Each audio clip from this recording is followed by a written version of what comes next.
She painted Adam Frash as unpredictable but harmless.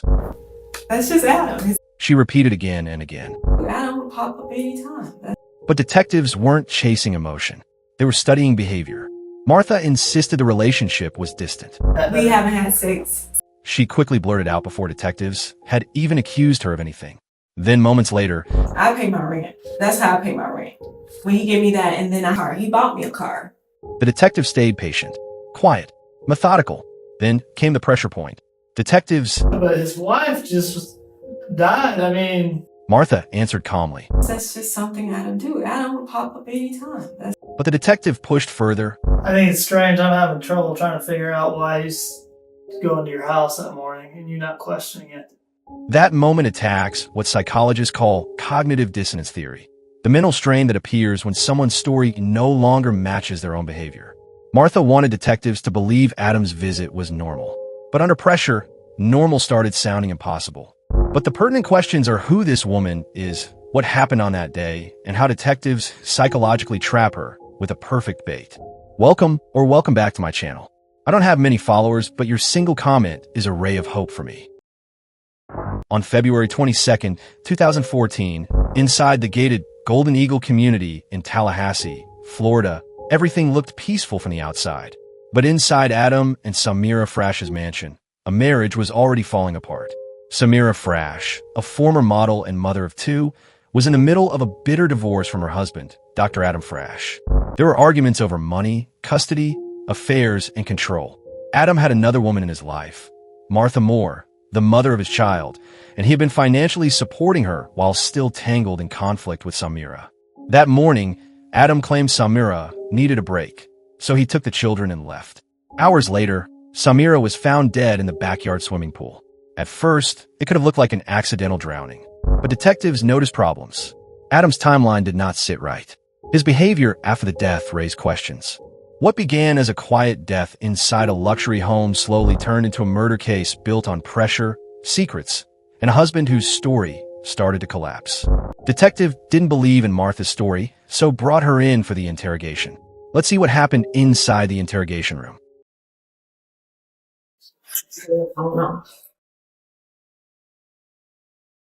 So that's your family out there? Yes. Never been through anything like this in my life. Alright, you'll be alright. Yeah. As long as you're honest. I'll be honest as a pope.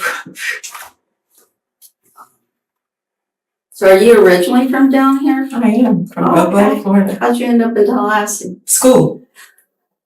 Which one? I went to TCC and then Florida State. I was gonna say no. Go Knowles, yeah. That's Good how, deal. and then I got a job there. And I stayed there. Okay. Do you like it in Tallahassee? I like it. I like it. It's a lot different from down here. This is the first time I've ever been down this far down. So. Oh my gosh. But growing up, I had a good upbringing with the family, and what you don't know until you venture out. That's true. Yeah. That is true. So I guess they say it's not where you're from, it's who raised you. I believe that. I Yeah. really do. So that's how I got to Tallahassee, and I've been there since. Cool. Yeah. How long was y'all drive? What is it like? How long was it? 6 hours. Yeah, about 7 hours. Oh, the drive? Yeah. I mean, pretty good time. Yeah. You did Turnpike Okeechobee, or you went through Clearmont? Yeah, we hit 75 and then the turnpike. Okay. Yeah. Is that how you always come down? I usually do, but this time I went Avon Park, so I had to go through Lewiston, Florida. That's where my sister lives. Oh, okay. Yeah. All right. Yeah. All right. Very good. Detectives begin with soft questions about Martha's family, school, Tallahassee, and her long drive before touching the murder. This makes the interrogation feel conversational rather than threatening, lowering her guard. The tactic draws from social penetration theory, which suggests trust develops through gradual self-disclosure. Once Martha feels comfortable talking, detectives can move into more dangerous territory. Well, we met outside, but again, I'm Kevin Shea. Okay. And you met Sergeant Hurts, correct? Yes, Miss Debbie. She go by Yes, Debbie. Debbie. Well, you can call me Kevin. Okay. Yeah, Kevin is simple. You know why we're down here. Yes. Okay. Mm-hmm. We're going to start out very simple and just get some background information from you and whatnot. And if you don't mind, that way I make sure that I have all your contact information, and I'm just going to double check that, all right? Okay. You gave me your mother's address down here. You mind giving me your address up in Tallahassee? 3111 3111. Mulberry Park Boulevard. Tallahassee, Florida 32111. How long have you lived there? Almost a year now. Almost a year. Mm-hmm. Where did you live before that? I lived in Arborview. Arborview? Mm-hmm. That's nice. You like it over there? I liked it. Did you? But when I got my daughter, it was my little pad for a long time. And when I got her, we outgrew the place, so it was time to get something larger. Oh, really? Yeah, we're in Southwood now, so it's great. Oh, good. Yeah, Southwood is nice. It is. Good. How long were you in Arborview? Ooh, about 10 years. Really? I was there since college. Oh, wow. Mm-hmm. And then I met a guy, and we were going to get married, and then he didn't want kids, so I ended up leaving him and going right back to my same apartment in Arborview. Really? Yeah. So I was like, that was just destiny for me to go back. Yeah. Very good. Mm-hmm. Very good. And your phone number is 850-321-5006, correct? That's correct. Do you have any other cell numbers, house numbers, or anything? This is the phone I use. I have another number. It's 449-9504, I think. Is that 850? It's 561. 561. 449-9504. All right. Is that a cell phone? Yeah, but it's never on. My grandmother, I got it for her years ago, but she's passed along, but I never got rid of it. And is that the phone? No, this is my phone, 850-321-5006. Okay. I never really used the other phone. The detective asks Martha to explain addresses, dates, phone numbers, employment history, Adam's visits, and the Saturday timeline. Each answer becomes a fixed point that can later be tested against records. This uses cognitive load theory, because deception becomes harder when a person must maintain many details without contradiction. I guess on his wife's behalf, probably so. And on mine too, because we didn't know about each other. When I was pregnant with Trista, I had no idea. Like when Adam and I were dating, it was no other woman. You know, we dated. I even kept this other daughter, Gabrielle, from Tracy, his second wife. Mm-hmm. And we were dating. We were having a good time, living life. Got pregnant with Trista.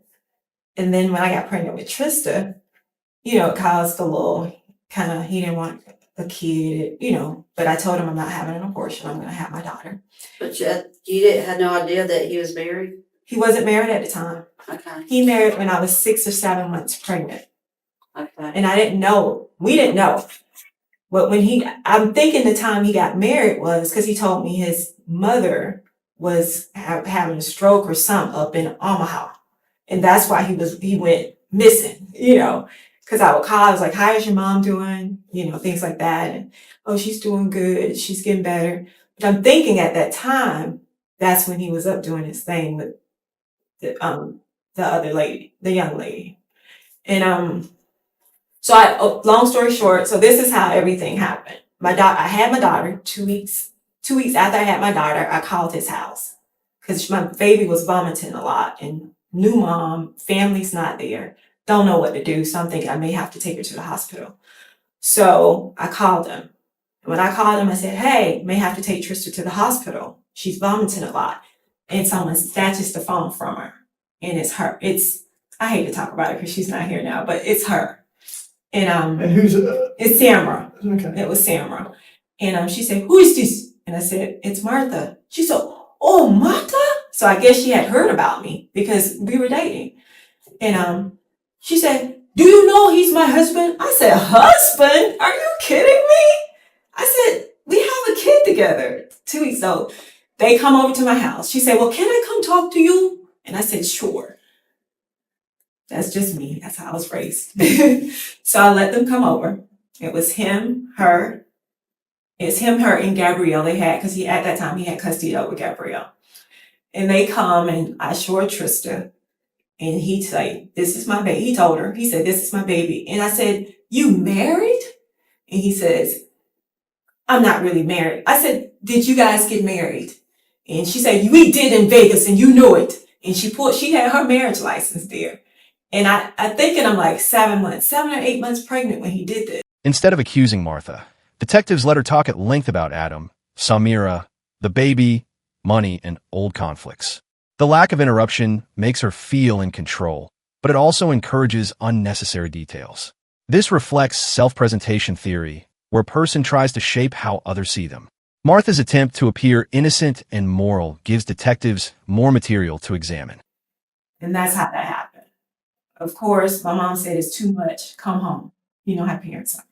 Come home. Don't worry about him. We're going to take care of this baby. We're going to help you. And that's what they did. I didn't pressure him to do anything. He didn't do anything for about, almost a year, 6 months to a year. And I didn't pressure it because I know he had to deal with that kind of life. Didn't put him on. My mom never put my dad on child support, so child support is not an option. We make them, we take care of them. That's the golden rule in our house. So that was it. Okay. Well, you bring up an interesting point. You said you make them, you take care of them. That's very good. How are you supporting yourself? I've been supporting myself through. Well, he'll come give me money once a month. And then he'll give me $12.50. So Adam, yeah, he's been. So Adam's supporting you. You can say that, yes. Okay. Well, are you employed? That's what. Oh, not right now. No. When's the last time you were employed? My daughter was. I was probably 7 or 8 months pregnant. I couldn't work due to all the stress. Yeah. Okay. So. My mom. 2010. I got pregnant in 2009. And you had a kid in 2010. So 2009. So you stopped working in 2009? Okay. Yeah, pretty much. Okay. 2010, 2009. Yeah. All right. I worked till I was like 7 months though. All right. 7 or 8, I can't remember that. And then you stayed at Auberview until I had my 2012 or 2013? Yeah, about 2012, 2013. Okay. Mm-hmm. And then you moved to Southwood a year ago, almost a year in April. Okay. Mm-hmm. All right. When Martha says, we make them, we take care of them, the detective immediately asks how she supports herself. He turns her own moral claim into a pressure point, exposing her dependence on Adam. This uses commitment and consistency theory, where people feel pressure to keep their actions aligned with the image they present. And Adam gives you said what? $1,250. Does he pay your rent? That's what he gave me. Do he pay my rent? On top of that? I pay my rent. That's how I pay my rent. When he gave me that, and then I was dating someone too. You know, I have a boyfriend, so he'll help me with the rest of my bills if I needed him to. Okay. Well, and just like, I mean, we're just trying to figure out. Yeah, go ahead. Because, I mean, obviously, if you haven't worked for, what are you saying, approximately 4 years? Almost, yeah. Okay. He's been supporting me during that time. He'll come give me my money. Okay. Just like did he buy you the car? He did. Did he? Mm-hmm. Okay. Do you have any other automobiles? I do. Okay. How many automobiles do you have? 2. What are they? Range Rover and Mercedes. Okay. I bought my Mercedes. Okay. Okay. That's how I met Adam, actually. Oh, really? Yeah. Okay. And when did you meet Adam? It had to be in 2008 or 2009. Whenever I purchased that car. Because I went to purchase a car and the sales guy called me at work and said he wanted me to meet this guy. I said, you're a nice girl. Are you single? And I'm like, yeah, I'm single. Well, I got this great guy. He's the greatest guy. Anyway, but we met. Who And is the that's sales guy? Kendall, his best guy friend in the world. But I gotta turn him on. But and that's how I met him. Okay. And from that point on, we just took off and we were dating, and I got Trista, and this is it. Okay. Martha says Adam only came around when he wanted, but later admits he paid her monthly, bought her a car, and stayed connected through their child. Detectives do not call this a lie. They simply keep asking follow-up questions until the story becomes less clean. This reflects the foot-in-the-door effect, where small admissions gradually lead to larger, more revealing ones. I really didn't have any run-ins with her. When I found out she was, they had did that, I left all that alone. Only thing I do is meet Adam once a month, pick my money up, and we go. I go back home. He goes his way. I'm not the trouble kind of girl. I'm not gonna fuss a fight or anything like that. But I never really talked to her. Now she wanted Adam to get a fraternity test with my daughter about 2 or 3 weeks ago or 4 weeks ago. I got it in my phone. I can tell you the exact date. And that's the only time I called because they wanted to get it done at 1, like around 1:30ish. So I wanted to make sure they were going to be there, or he was going to be there, and I called. And when I called, she was just like, "You motherfucking bitch," cussing me out and stuff, but that's fine. I don't care. Why, after a couple of years, did she want to do that? That's just how she was. And did y'all do it? Oh, yeah. We And it went came back that Adam was the 99.99% yes. She just wanted it done. She just said, because that whore, she's a bitch and she's a whore. But that's just the type of person. And I just said, well, I'll pray for you. I'll pray for you. Why are you so angry? And that's all I said to her. And he says, all right, Martha, we'll be there at 1. I said, okay. And that's the only that I can recall. You'll be where at 1? Huh? You said you'll be where? We went to the beginning of Tennessee and that was a couple of weeks ago. about 4 weeks ago, probably a month now. About a month now. We did a fraternity test. That's it. The detective brings up Monica, Samira, Kendall, Adam's children, and the paternity test, expanding the number of people who can confirm or challenge Martha's story. This makes deception feel riskier because her account no longer stands alone. The tactic uses social accountability theory, where people become more cautious when they know others may evaluate or verify their claims. Aside from the vehicles that you have, Mhm. obviously Adam has a ton of vehicles. Yeah. Okay. You ever drive any of his vehicles? Mhm. Never. I drove his son's car. His son had a Mini Cooper, Mm-hmm. and I drove that every now and then. But he came and got it for me, so. Any other cars? That was it.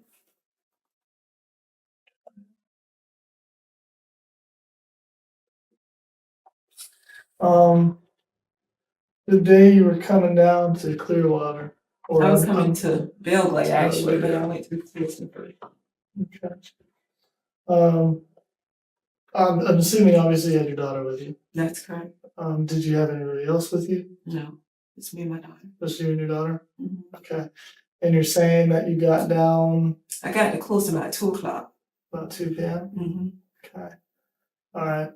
And you spoke to him on the phone That's that morning. correct. About 9:30, he called me. You guys talked for a long time, short time? It wasn't that long because I told him, he said he was going to come over and help me with my car. Because my truck had been torn up that week and I had been back and forth to the shop. And I said, well, Adam, I already got it fixed. Because I got it fixed. I got it fixed Thursday morning in that storm. I got up like it was no tomorrow. That was God. And I went and got my car fixed. And Jaime fixed it. And I got on the road early.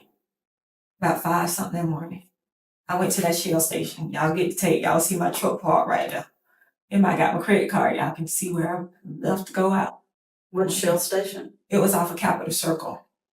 You know, Capitol Circle. 90 East. Oh, right there at the Appalachian Parkway. Yeah, in Capitol Circle, right across. If you go that way, it's KFC. Mm-hmm. That Shell station right there. I got that gas from. That was around 5 or About 5:30-ish. I don't see my truck there. And it was 2 women there. I don't know their names, but they didn't say, yes, she was here. Detectives allow pauses and let Martha fill the space with extra explanations about her car, religion, Adam, and her movements. Silence makes many suspects uncomfortable because they feel judged even when no accusation is spoken. This tactic reflects uncertainty reduction theory, as Martha talks more to reduce the tension of not knowing what detectives already suspect. Martha, do you remember what you were wearing that Saturday morning? So if we pull that video, we'll be able to. I had on some jeans and a white shirt and a cap. Okay.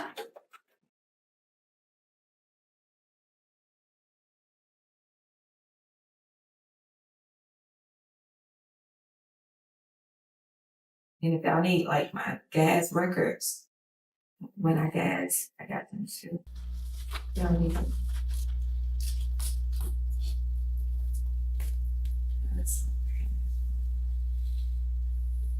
You said earlier that Saturday he was heading over to your house. Mm-hmm. Um, That's what he said. does he normally head over to your house? Whenever not really. Like, whenever he gets ready. But you had already gotten paid for February, right? Yeah. I had already got paid for February. But he was coming to help. Well, remember my car was torn up that week. So he said he was coming to help me with my car. Okay, what was torn up with it? It was the cylinder misfire. I was having a cylinder misfire that I needed to get changed out. What else? Cylinder misfire and something else I can't. So they changed the cylinder in your car? Mm-hmm. And how quickly did they do this? Well, they kept coming because they wanted to say it was my transmission. You know how you go to car places, they gonna try to rip you off. Mm-hmm. I say, ain't nothing wrong with my transmission. Y'all put that cylinder in my car and let me go. So it was a cylinder. A cylinder. It don't take long to do it. But he was trying to find other stuff. And I just wanted to go for it. And when did you have that done? Thursday morning. Thursday morning. Mm-hmm. But I had went there. I went there Wednesday too. And I went that other week too, but I can ride it. The thing is, it didn't really mess up until I got stopped. And then, that when a car do that, that's a cylinder or some type of misfire. But it seemed like it was getting back right. And then, so I was supposed to take it back that Monday, but I didn't because it sounded like it was riding good. And then Wednesday come, here you go again. I said, I better take this car back up there. So I took it back up there. Okay. Were you with him? Were you with That's him? my daughter. The detective asks what Martha wore, where she got gas, when she left, who was with her, and whether cameras would show her. This locks her into a version that investigators can later verify with receipts, surveillance, and phone data. This connects to reality monitoring theory, which examines whether a memory sounds genuinely experienced or constructed. Did you speak to Adam Thursday? Yeah. Okay. Briefly. What did that conversation entail? I just said my car. That's when I told him my car was messing up. Mm-hmm. And he had already taken that little Mini Coupe away. Mm-hmm. So I was like, well, my car messing up. I'm going to have to see about getting that taken care of. And he said, oh, yeah. And he was like, really, he said, I missed my court date. He missed his court date with Tracy. He thought it was that evening, but it was earlier that morning. So he missed it. And he was like, I'm just sick of everything. And he said that, you know what, I'm getting sick of everything. I said, what do you mean? He said, I'm getting tired. I said, Adam, are you talking about hurting yourself? He said, I'm getting tired of everything. You may not have to worry about me. And then I panicked because I'm thinking he's finna hurt himself. And I called Kendall, his best friend. I said, listen, and I called his office too. And I said that he just said like he's gonna hurt himself. That was on Thursday? That was Thursday. And I called and I said, Kendall, you gotta call him. He's acting like he's gonna hurt himself. And I told him, of course, I told him nobody but God has that permission. He said, I'm just so sick of everything. That's what he told me Thursday. And that was Thursday before the incident occurred. That's correct. But But you knew he was going through a divorce, correct? oh yeah. Did he mention anything Thursday about the divorce? Mm-mm. He was just talking about them lawyers, because he couldn't stand lawyers. Mm-hmm. And he was just tired of everything. And he couldn't take it no more, so I wasn't going to have to worry about him anymore. I said, Adam, you can't talk like that. You got to be positive, you know? God takes care of everything. And I hung up the phone, because Monica's dude just killed himself, Shane, about a month ago. And so that really like hit home for me, because I really like Shane a lot. And so I called Kendall, and I said, Kendall, you gotta call him. Sound like he wants to hurt himself. And he kept calling him, but couldn't get him. And when he finally get him, he said, he's all right, because Kendall seemed like the only one could get something through to his head. When Martha says Adam sounded tired, hurt, and possibly suicidal before the murder, detectives let her explain. On the surface, she appears helpful, but she is also placing herself close to Adam's emotional crisis just before Samira's death. This reflects attribution theory, because detectives are examining whether Adam's behavior was random grief, personal collapse, or part of a larger motive pattern. Mm-hmm. I mean, obviously he was giving you at least $1,250 a month, correct? That's correct. Okay. What was Adam getting out of the deal? He has a kid there, nothing. Were y'all still having a relationship off and on? No. I think he put me through all that. No way. What I mean is did he ever take his daughter Take her, like, by himself? No. I mean, what were the arrangements? no, usually if he come and want to take her, I go with them. I don't even care if he had one of those girls with them. So did you go with him to the ball game? I did. It was me, him, his girl at the time he was seeing. Because I'm not going to let him take my daughter by herself. That's just how I am. Well, let me ask you, is it unusual for him to have had his two kids during this period that he and Sam were going through their divorce and all? He shouldn't have had him. I guess because of the court documents, right? But he said she called and said she wanted a break. But I do know she had been letting him back in, like staying there sometimes and stuff. She had started letting him back in. But was she letting him take the kids off by herself? That was the only day that I knew that he had him, that day. Any other day, it's like they were all together, like as a couple, as a family, if they went anywhere. But that was the only day that I knew of, that he had him by himself. Because I don't talk to, like he's the kind of guy that comes, call you and get ready kind of guy. So. Martha frames Adam as only her child's father, but the detective reframes the relationship by asking what Adam was getting out of the deal. This shifts the focus from child support to emotional, sexual, or financial motive. The tactic draws from framing theory, where changing the frame changes how the same facts are understood. So then again, getting back to, he paid you $1,250 a month. Mm-hmm. What were the arrangements? What did he, besides, it sounds like he really never got to see his daughter. So that's what I'm asking. He saw her sometimes. What did he get out of the arrangement? Nothing. We haven't had sex. I'm not getting at that. Oh, what are you I don't saying? care. What are you saying? Did he have free reign to come over when he wanted? No. Okay.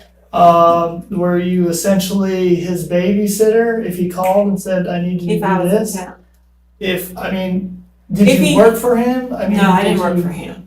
Not at his office, but if he called I you didn't and work said, for him.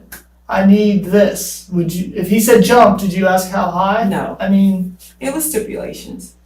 If he had the kids, and if he needed to go to work, because I know he needs to work, and we have to get food to eat, I'm going to keep those kids, Mm-hmm. That was it. We didn't have no type of relationship in that way. He was dating other people. And I was dating other people.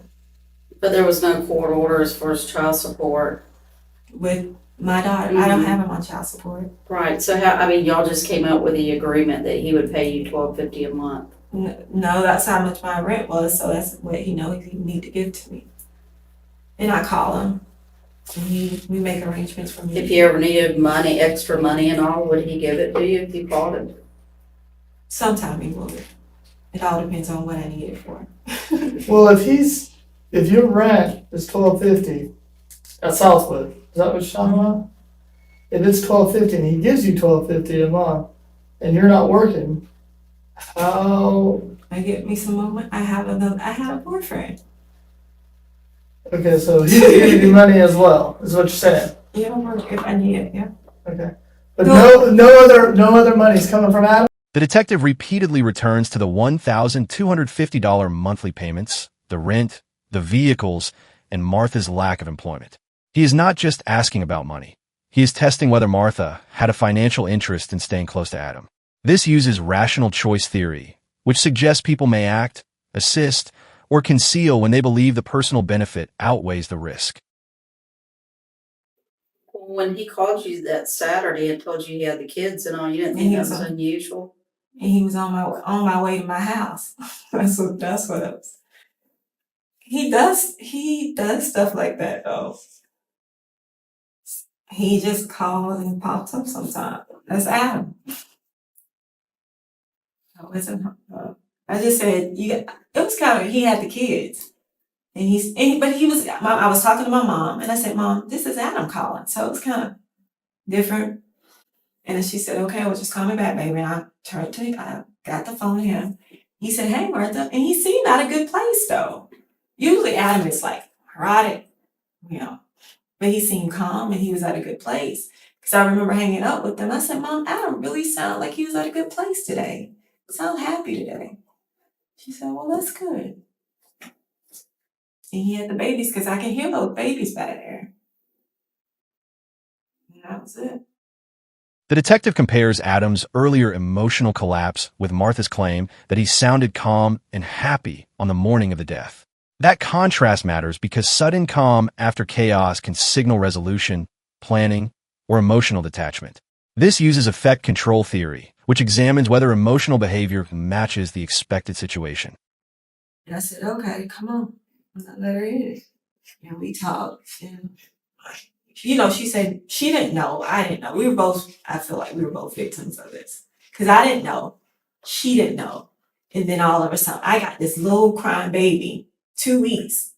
And she married to this man. So it was just, that's a lot for me. It was a lot for her because she, and we didn't know it. I said, well, I got a family. As long as he take care of his baby, I'm done with it. I'm done. And she said, I'm done. At that time she was going to be done too, And she didn't know.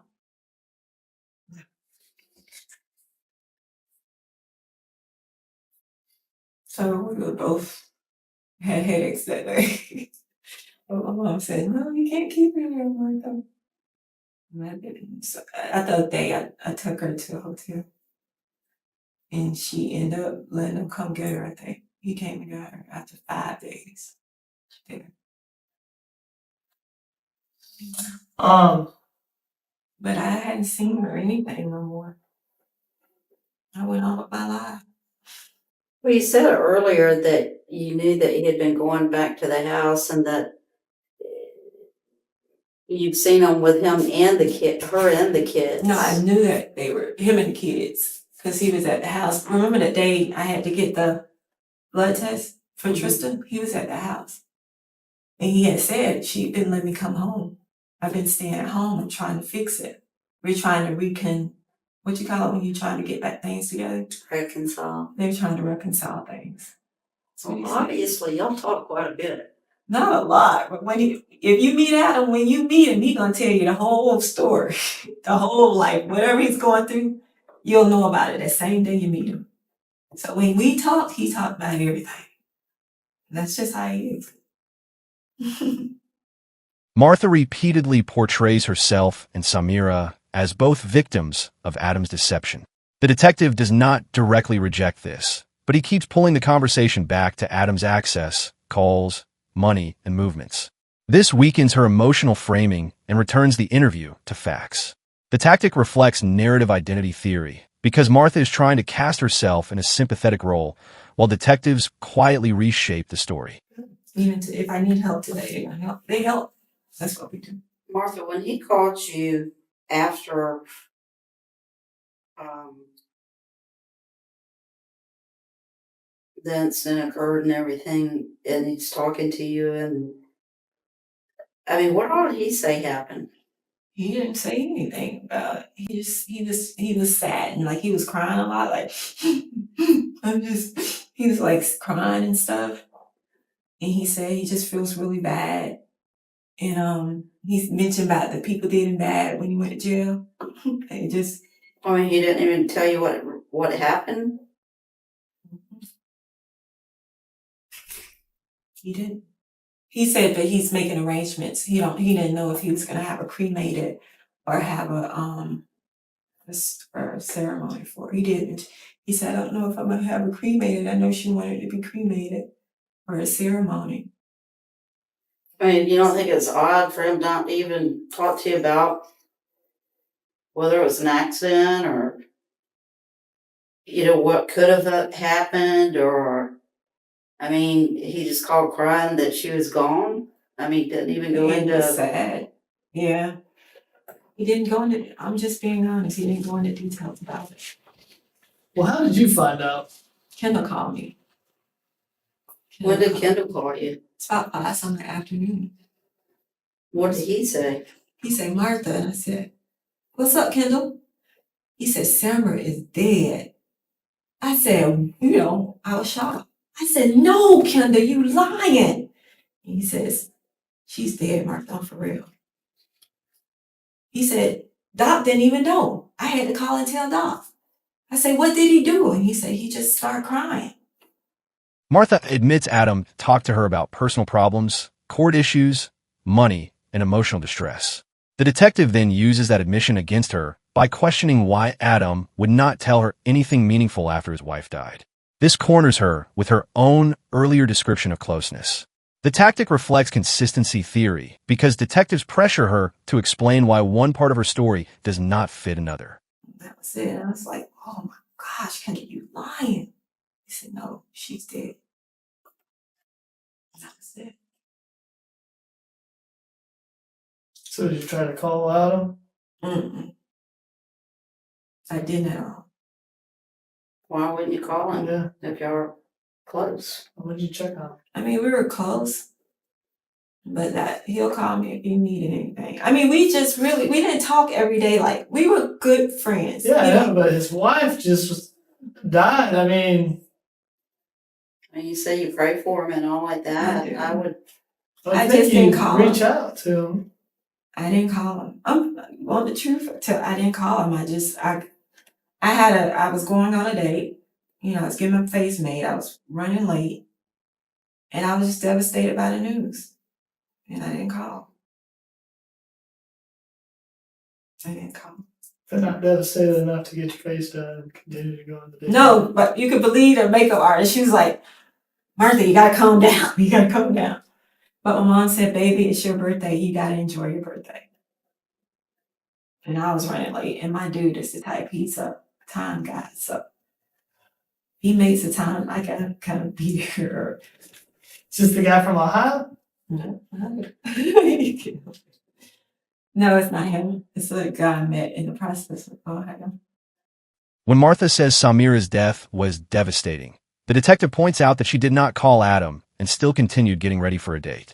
This is a powerful psychological pressure point because it attacks the gap between claimed emotion and observed behavior.